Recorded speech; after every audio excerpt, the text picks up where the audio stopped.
Okay, I believe we live. I would really request someone to just post at least one comment so we know that we live. Sorry, guys, we've had to delay this by 15 minutes because we couldn't be more timely than this. We've just had immigration sent through an amendment circular, literally at few minutes, 2 minutes to five. So we just needed time to read that before we did the Facebook Live. We, thank you, Aman. We just wanted to make sure that what we're going to be talking today is absolutely hot off the press. It's literally just been released like just under 20 minutes ago. So, guys, thank you for joining us. We've got the next 45 minutes to cover through Q&A. We will talk about the changes because today, obviously, there's a lot of changes that have come through. I'm being joined by my colleague Zinnia. We're both senior license advisors. So we'll cover through the new changes around essential skills space. We'll talk about the visa duration that's changed. We'll talk about accreditation changes that have been moved forward. We'll also talk about, very briefly, touch on some of the things that we absolutely, there's no announcement on. Like we'll talk about SMC, we'll tell you what date the applications are being processed. We want to talk about the border very briefly, and we'll talk about some offshore applications being lapsed as well. So we'll try and answer any questions as we can along. Um, so please feel free to keep asking questions. They will keep building here. Okay, Zinnia, I think probably best that we just get into the changes. So, guys, just a few minutes ago, immigration has sent through the amendment circular. The amendment circular has more changes on what's coming in the essential skills space. We'll just give you a quick heads up. So, what's happening to essential skills is that if you are being paid below the median wage is $27 an hour from the 19th of July, is what immigration's working with. You are going to be getting 24 months work visa instead of 12 months. But there is obviously advertising requirements to that. Zinnia, let's talk about this and then we'll talk about, there's so much to cover. We'll talk about other things. So Okay. can you just tell people that are, excuse me, and I don't have a glass of water near me, that are earning 27, less than $27 from Monday onwards, 19th of July, what's happening with their applications? Do they still need advertising? So there are some very favorable changes that have come through for this group of people. We've actually got a whole bunch of stuff that's happened with 27, not 27. So first is the length of visa. So anybody who's earning less than median wage, which is $27 an hour, from Monday onwards, they are going to be eligible for a 2-year visa. So prior to that, it was 12 months. That's what the last announcement said. Now it's going to be 2 years, which starts on Monday. That's the first thing. Second, if you are, and this is the big one, okay, I'm just going to slow down just for like a little bit because this is the big one. If you are applying for an essential skills work visa in the same role that you already hold, then you are waived from providing labor market test advertising evidence, police certificates, and medicals, as long as police and medical certificates have been given to immigration previously. Also, the employment agreement, as long as you've given those things to immigration previously. Just at and I about 15 minutes ago, we made a post on our Facebook page where we have a table, like a visual representation of a table of the things that have changed and things that haven't changed. It's a really, I'm actually reading it off there right now. So that's a really good place to go and have a look as to what I'm referring to. So if you are working in the same job, it doesn't matter what type of visa you were holding, as it could be open, it could be working holiday, it could be student visa with unlimited work Work rights, rights. any of these visas, and you're applying for an essential skills, but it's the same role, you do not require LMC, police and meds, and employment agreement. And for the last three, as long as they were given to immigration previously. So And that's the big change. Yeah. I think just on that point, I do want to make people just understand this. Immigration had, I think, just less than a month ago, immigration was still giving 6 months for visas that were being applied under the median wage. It then sort of for a very literally for like zilch of a minute, it moved to 12 months. never implemented because 19th of July is sort of now, and then now they've gone to 2 years. What I want people to understand is they have put a requirement of the fact that you were in the same employment, same employer in there. And a lot of people will think that, yes, I meet that requirement and I can just apply without the labor market check. It is really important for people to understand that immigration in their instructions has not advised how long you've been working in that position. So expect some, hidden dangers behind that. Expect immigration will not just, I don't think that they will willy nilly grant visas to everybody. So be very careful about that point.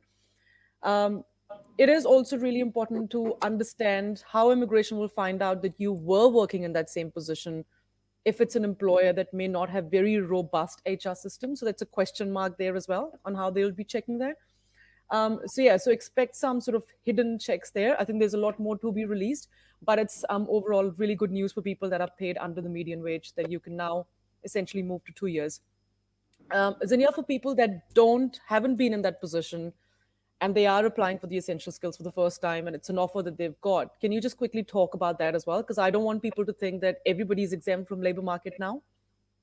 That's more business as usual, really. So that there's not the news does not change anything for them. Earning over 27 or above is still 3 years. You'll get 3 years. Still have to do the labor market test like you did normally. Yeah, I mean, you just have to do if you're gonna you just have to do the same that you always did. So there's no real major changes on that front. There is a Yeah. small change.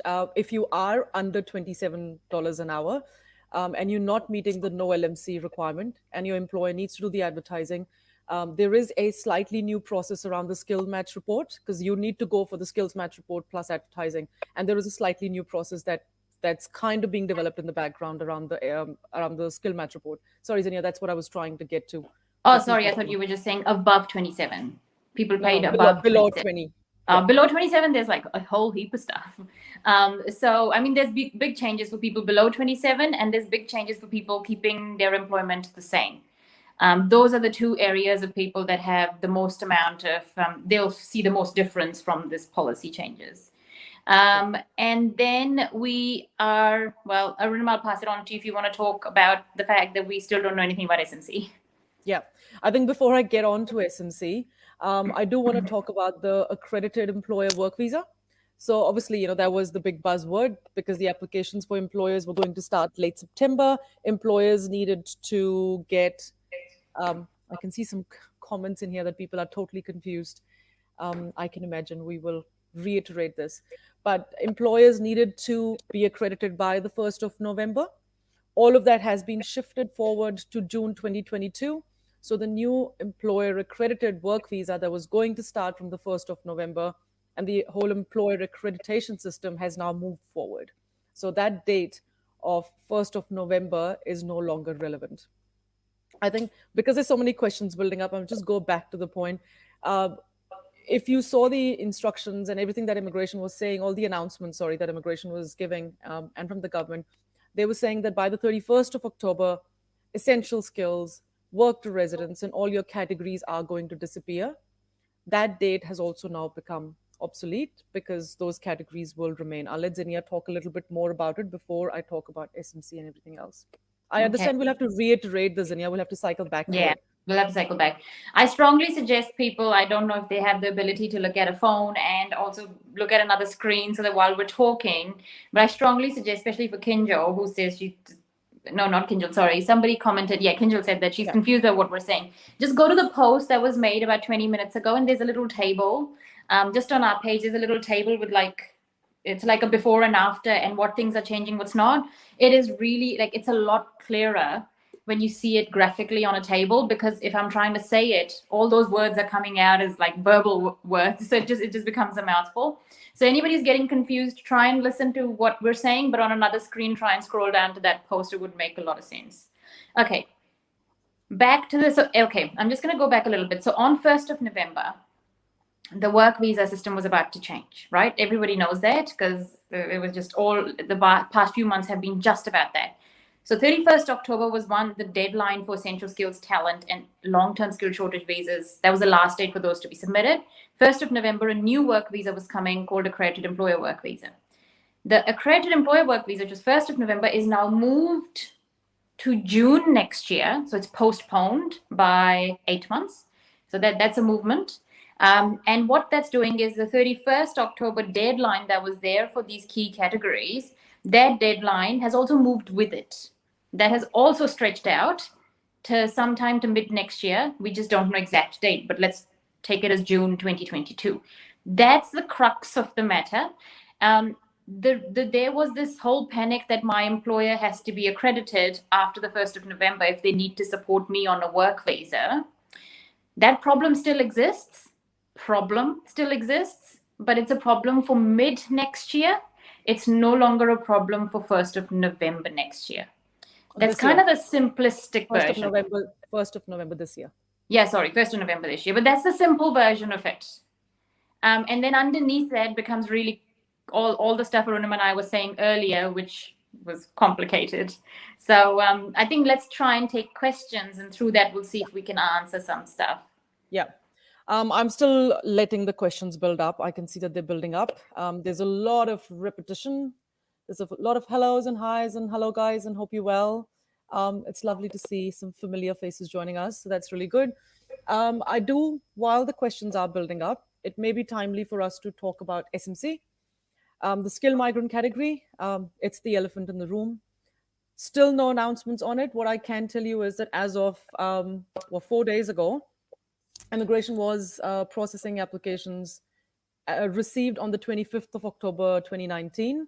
So those were being allocated, but there's no news on what's happened to those EOIs that are in the system, what's happened to anything else. So that's a big question mark. What's happening to the SMC when it opens? When we don't know any of that. So that's still all unsaid. Even though I'm not giving the answers, I did want to say that quite clearly because I don't want people just to keep, wondering what's happening. You have heard in the last week or so, there's been announcements around refunds and lapsing of temporary applications applied offshore. So there's lots and lots. There's, I think, 40, 50,000 applications that are being lapsed and refunded, student visas and visitors and work visas. If you have submitted partner applications, if your partner is a temporary visa holder or New Zealander, then those applications are still being processed and accepted. Obviously, so there's everything's still in limbo. We will now go back to questions okay. Kinjal, I'm going to go back to your question. It says, is this announcement applicable for people applying for essential skills from an open work visa?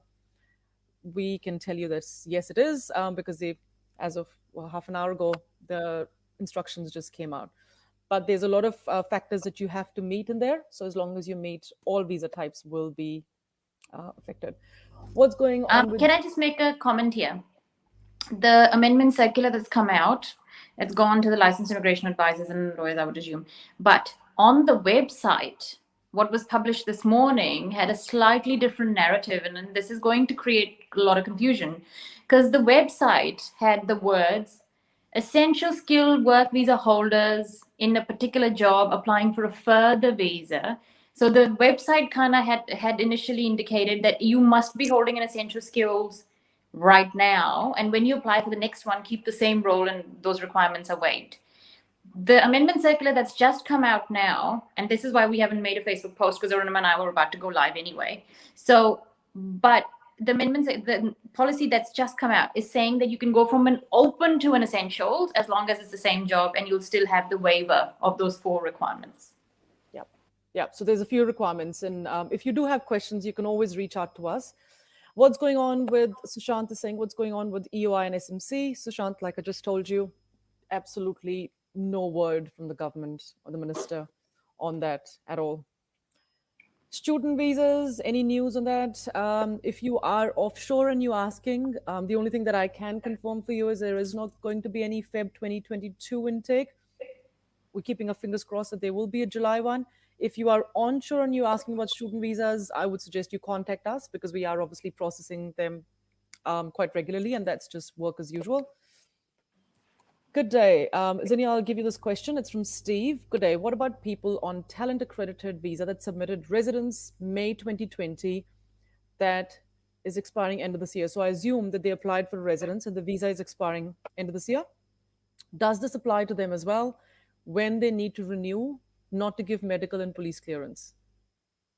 The no, so that requirement to not give medical and police clearance is only and only for essential skills people. It's not for Based on any. what's based on what's been announced so far. Yes. So, you do need to Yeah. understand this is literally just come hot off the press. So, if further announcements come out which also talk to talent work visas or other work visas not requiring these, then we will let you know. But at this stage, the announcements have come out only covering essential skills. They don't talk about talent visas.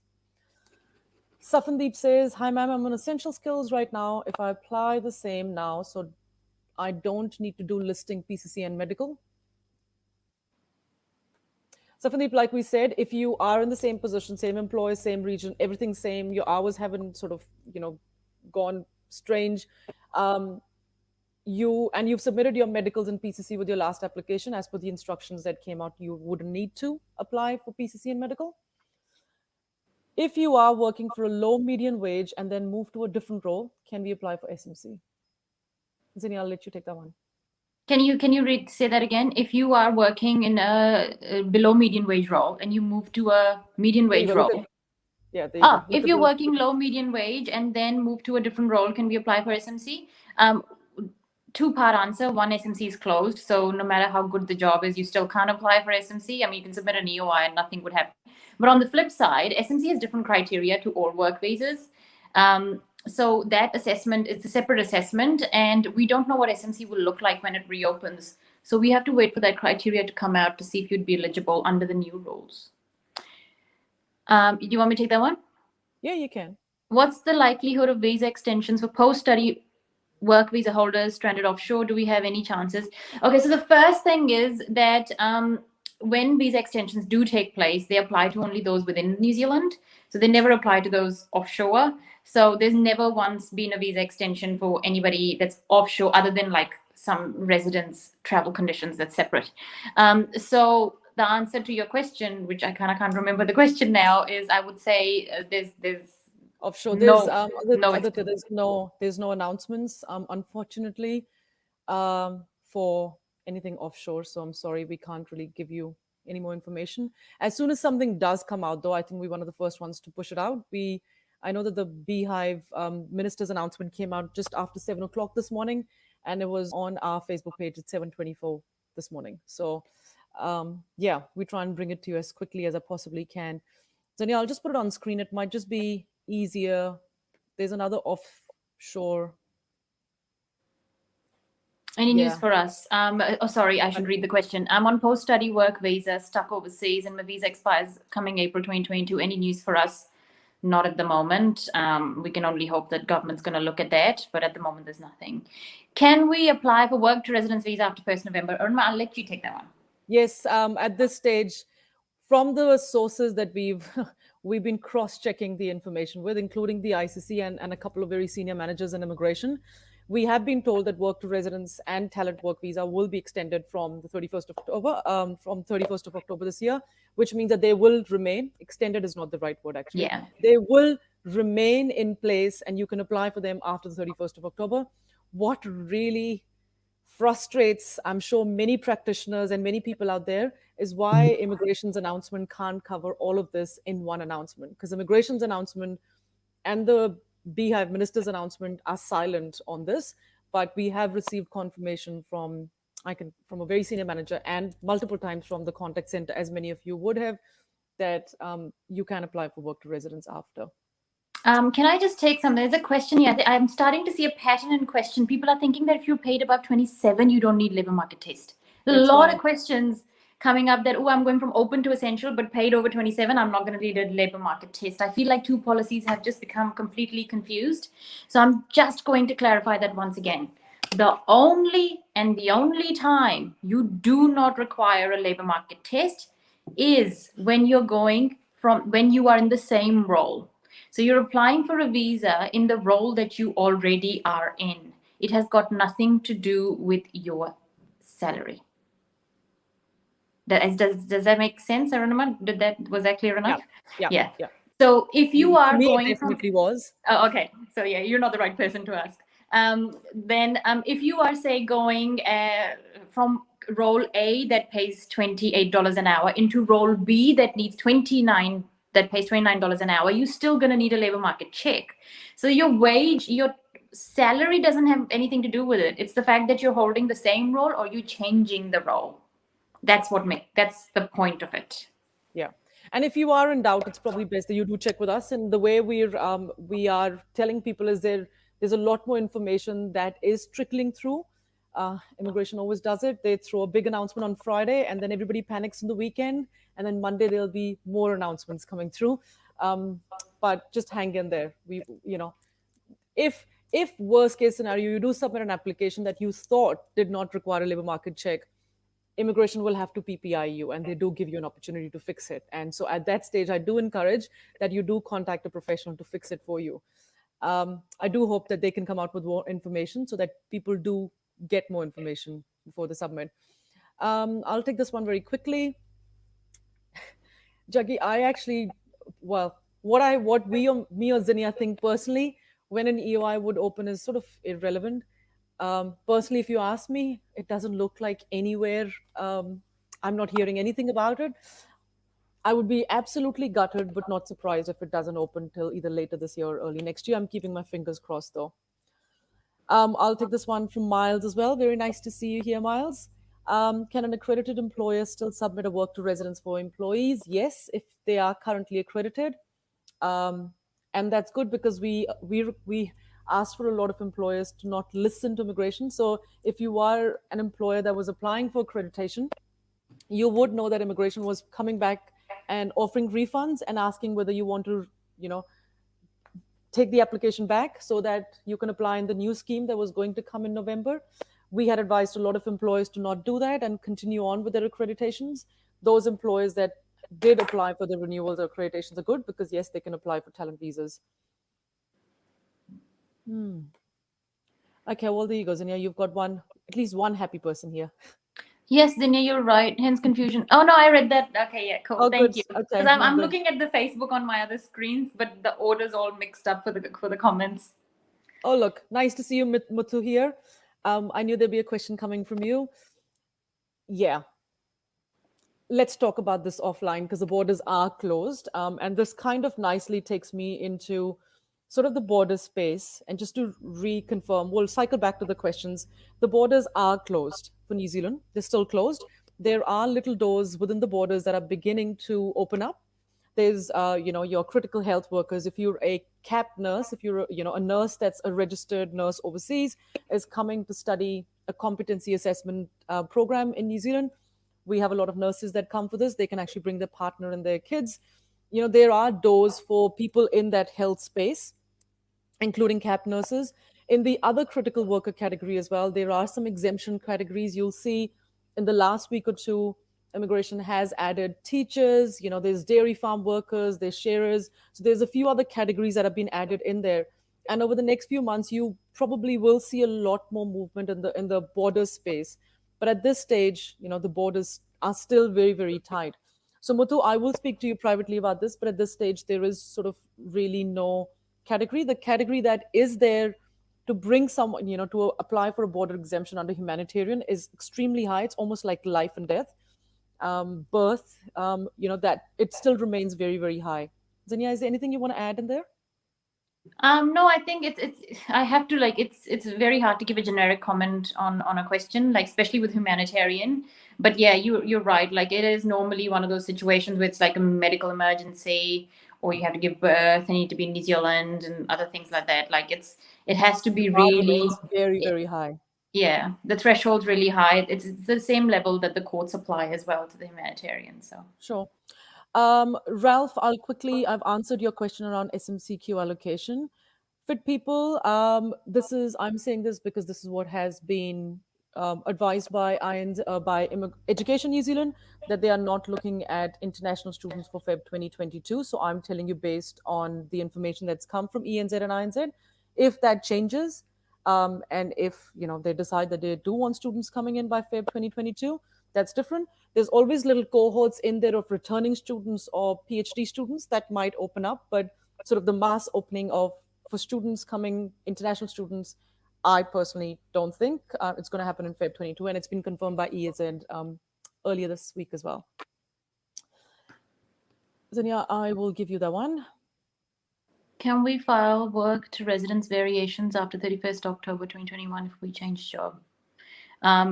Looks like you can, but we haven't got, Arunma, just correct me I'm wrong, we haven't got the official word from immigration on this, right? Like we've just heard, like it's just come from No. credible So source. what I Like it's can not, I they can haven't confirm. published it. Yeah, no, I can talk to this again because it's very Okay. frustrating, and I know there's a lot of people out there who've gone ahead and absolutely openly talked about this.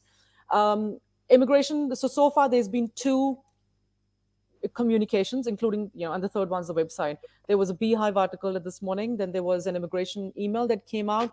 There was the website. There's an amendment circular that's come out on a very specific topic. None of them talk about the 31st of October 2021 as becoming as the expiry date still for talent visas, work to residence. But we have checked with the Immigration Contact Center for Licensed Advisors and Lawyers multiple times, and they have confirmed that the talent visas will remain. And we have also checked with a couple of other sources, and they've also confirmed that talent visas remain. But we do need to wait for immigration to raise this formally. I have raised this with senior managers that this needs to come officially from immigration or needs to come on the website. Hasn't happened yet. But we are pretty confident because the ICC has confirmed a few times. Because I've seen quite a few other lawyers and advisors that started talking about it, but immigration hasn't given this in any of their communication so far. Okay, well, there's a lot of questions that are repetitive. I hope you guys have understood that if you are paid over $27 an hour, you are not exempt from labor market test. We cannot stress this more. Um, that's a bit technical, Zania. You might just, oh, it's Mohit. You might just want to talk very briefly to this, but Mohit, If we might anyone have is to speak working about below this. median wage is 27 per hour and granted 2 years visa after 19 July, can they claim points for experience? So whether you are experienced as per SMC, I'm sure you're asking claim points as per SMC. Points for experience depends on whether you're a skilled job or not. That has an ANSCO element to it. Because it's a technical question, I'm going to answer technically. Because the skilled is a part, like for SMC, skilled is defined based on ANSCO plus remuneration, whereas essential skills, how long it's granted for, is based just on remuneration. So you can't just look at salary alone. You do have to look at the ANSCO element. And in essential skill, if the ANSCO element has not been assessed, you cannot make a decision as to whether you'll be able to gain points or not. Skilled work experience needs ANSCO assessment. There's a whole lot of questions that I'm seeing that are coming up here that are quite specific. It's sort of people are putting a lot of detail about their personal cases. I don't think it would be wise for us to discuss this openly. But what I'm going to do is, there's quite a few of them that actually need consultation. So what we'll do is we'll actually contact you individually, or you ping us, and we should speak about these, because some of them, like somebody working in a rest home, there's a whole lot of things that I need to ask you before I can give you an answer, and this is probably not the best forum for it. I know someone's asking, working in a senior role with his existing job, converting to essential ESW, so that's essential skills work visa. Do I need ESW? Well, Is this I from don't. Kevin? Yes, yeah, I don't Yeah, understand the I saw question. the question earlier. Do you just want to bring it up? I saw it Yeah, in I think he's probably asking, do I need labor need market? LMC. Yeah, So he's yeah. asked that he's in a in yeah, senior role. There's another comment from him as well. So it doesn't matter again whether you pay 27 an hour. What you want to make sure, Kevin, is if you're going from open to essential skills, as long as the role is not changing from open to essential skills, that's when the waiver applies, the LMC waiver. You just have to make sure the role is the same. I do want to throw a little spanner in the works for people, because it's important that they remember this, because I can see most of the people here will try and fit the no labor market test kind of requirement, because especially if you're on an open work visa, you could literally get the job today, start the job for a week, and then apply for essential skills and sort of meet it. The non-labor market test requirement per se, based on what we know. But anybody that's dealt with immigration knows that it won't be as simple. I don't know what it's going to look like. Immigration hasn't come out with further details. But I don't think it would be as simple as you literally just getting it, getting a job, starting today, applying for a visa later. If it is, well, that's great for you guys. But I think there'll be a space to watch and find out more details before people get caught out by applying for applications without a labor market check and then realizing that they didn't actually meet it. I think there's a risk with people making the wrong decision on whether they need the LMC or not. And I'll just talk about that for a second. This just came to me actually while you were talking. You have submitted an application saying that I'm going to be working in this job. And immigration identifies your situation to be one that does require a labor market check. What does labor market check mean? Labor market check means a job can be offered to a migrant worker if there are no suitable New Zealanders found for the role. Now, the problem in this scenario would be that you have expressed the intention of being hired in the role prior to the labor market being tested because you didn't test the labor market on time, which means the job was given to you without knowing if there are any suitable New Zealanders available for the role. So essentially, if you look at the recruitment process, it would be flipped on its head. So imagine a scenario: you've submitted an application, immigration sends you an like a request for further information or a PPI saying you do require a labor market test. Your employer then goes and does a labor market test. One of the two things will happen: either they'll find a suitable New Zealander and they will withdraw that offer from you, or, and that doesn't happen often, we all know that, or they will still somehow try and make sure that you are the best person for the job. So immigration would then turn around and be like, well, hang on a minute. They will tend to then scrutinize the data a little bit more carefully that you provide, because they'd be like, well, you've already offered this person the role, and now you're rejecting all these New Zealanders. They would want more information around that. They would want to see transparency in that process, because you've got a pre-made decision as to who the job should go to. So I think people do have to be quite careful, because if they get this wrong as to whether they want to labor market, whether they should do a LMC or not, they can go down a path which can become quite ugly later. Thank you, Zinnia. I'm going to take Zarian's question. Zarian, I strongly suggest that you contact us after this.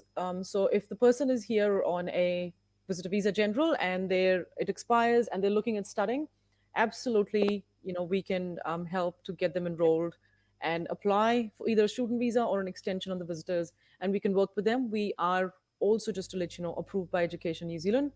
So we are NZRA agents, so we do work with education providers, so we can help you with that process. I would suggest that you speak to us.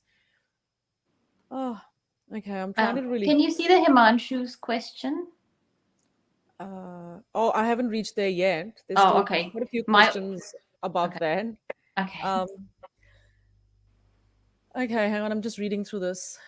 Kinjal, I strongly suggest you have a chat with us. I know you've put quite a few more comments, which is more detail about your case. Possibly just speak to us for a complimentary consultation.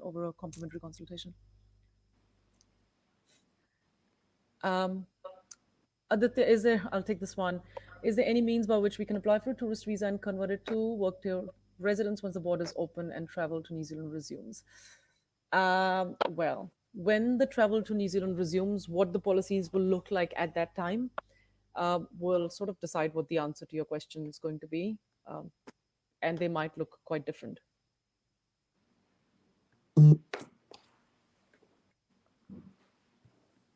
Zania, do you want to take this one? It's a bit technical. Maybe you just like.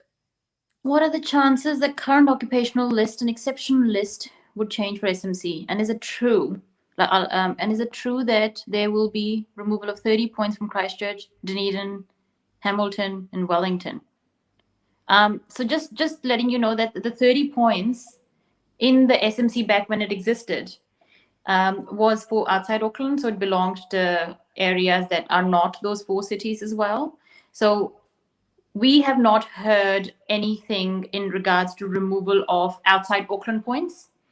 And the reason why we haven't heard anything. Yeah. Okay, Arunima, then you probably just take the question. Yeah, I'll probably take this question.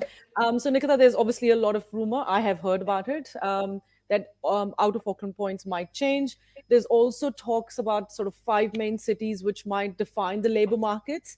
That's what we were hearing when it was coming to that migrant check. And those 5 cities were Auckland, Christchurch, Dunedin, Hamilton, and Wellington. But whether those 5 cities what happens to those 5 cities for SMC, whether they get those points or whether they don't get out of Auckland points or whether they get something else or they have different kinds of points, nothing's been announced to that effect. So it is absolutely not true that there will be a removal, but I wouldn't deny it either because nothing's been announced. Nothing to this effect. There's a lot of rumors around out there around points may change. You might, how it's the whole SMC is going to look like. It's a big question mark. The whole SMC space is a question mark. Those cities that she mentions, Christchurch, Dunedin, Hamilton, Wellington, they were coming out for stage migrant check stage where the labor The market job cities. check. Yeah, it's a Yeah, that job was check for the stage. 1st of November changes because I'm looking at Yeah, the website right now. yeah. Um, so, but yeah, okay. Yeah, so there's not much in that space. So I would just suggest that you don't hear or don't listen to any of this because nothing's been announced yet. When it will be, you will know. Um, Just an FYI, immigration's website about the new accreditation changes has been updated. A new paragraph has been introduced, and it says what migrant workers need to know. The government has deferred the introduction of AEWV until mid 2022. This got updated while we were running the Facebook Live. And the rest of the stuff is all same.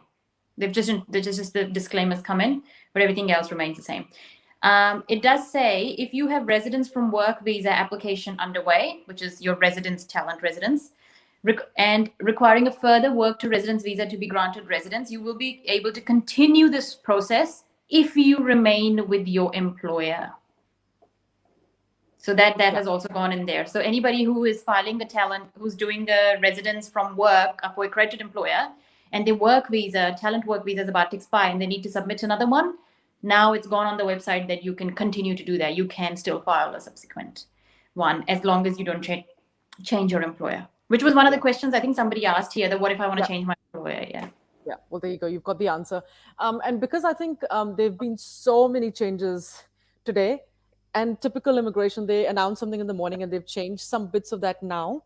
I would strongly suggest that if you guys do want to subscribe to our newsletter, we will be probably sending a summary, simplified version of this, of the changes that are going to impact you early next week. So you should probably look at subscribing to our newsletter on our page, on our, sorry, website. Himanshu, Um, hi. Sorry, I'm just just quickly, also on the same page that I'm reading, because I'm reading it as well to see if there's anything I can share with the audience. Still stand down policy is currently suspended till 30th June 2022. So we will hear more about the stand down then. It's still there, but it's suspended for now. yeah, yeah. Because obviously people have now a lot of people would be 1 year and then coming to the end of their at the end of 1 year coming to the stand down. So a lot of those people are now going to not have a stand down because it'll be 2 years.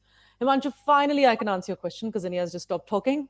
Um, okay, that's a really good question. That's exactly what me and Zania were debating just before this started, and I think I did mention it in my a few minutes ago, about half an hour ago. Um, Immigration has stayed very silent on this, on how long someone needs to be in a specific position on an open work visa. And yeah, so the instructions don't talk about it. I would be pleasantly surprised if they literally don't look at any tenure that you need to have a certain period of time that they need to have in a position, because otherwise somebody could literally get a job offer while on an open work visa, work for a couple of weeks or a week, and apply for essential skills. And that'll be sort of pretty much everybody on open work visas. So that doesn't add up in my head, but who knows? So time will tell. I can't really answer that question because it hasn't been announced, but it just feels like it can't be that straightforward. There has to be something there. Um, Just quickly, also oh, fresh yep, fresh news because I'm just reading it. yes. Anybody who's applied for a below median wage essential skill work visa prior to 19 July 2021 may be granted a visa for 24 months, even if the instructions on the date they applied specified 6 or 12 months. So it is backdated. Yeah. Yeah. So even if you applied today or last week and your application is still under processing and you were eligible for those 12 months, you'll probably come out with 24 months. So that's really good news. I know Nikita's asked this question quite a few times now around ACT and assessment and how long it takes. There is no specific time frame that I can tell you, Nikita. Yeah, there is no stipulated time frame on this. Okay, same questions, same questions.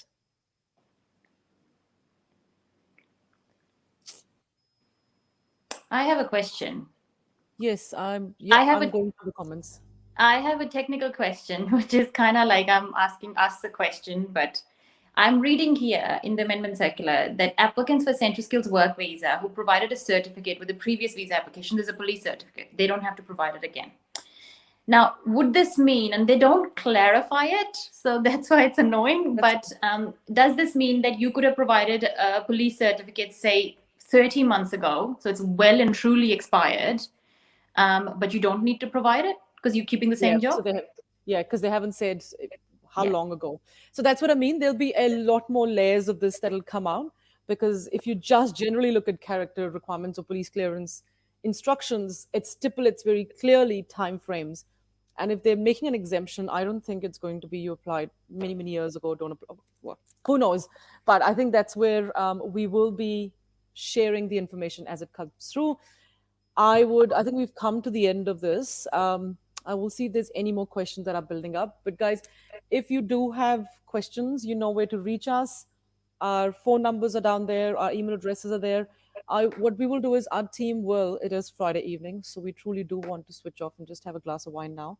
But what we will do is before we do that, our teams will actually come to a few of you that I think need those individual consultations and ping you so that we can have a chat with you probably in the next couple of weeks and yeah, and see what we can where we can help. We are expecting more details to come through early next week. So, and as they do, we will be sharing them on our Facebook page. I would strongly suggest that you sign up for our newsletter, which we will be sending out once the flurry of information has kind of stopped so we can summarize everything and put it for you guys. Do you need me to talk about the migrant exploitation protection visa? Yeah, probably actually, just while we wrap this up, because that is another new thing that we haven't spoken about. Yes, actually. Yeah. Can you please do that? So it's a new category that has been launched, migrant exploitation protection visa. It is only a paper application, so you can't do it online. There's a special team that does it. So your normal immigration officers don't do it because you need to have specialists to understand these matters. And you require something called an assessment letter or a report of exploitation letter from a labor inspectorate. So the labor inspectorate has to, through Employment New Zealand, the labor inspectorate has to verify and do an assessment and give you a letter.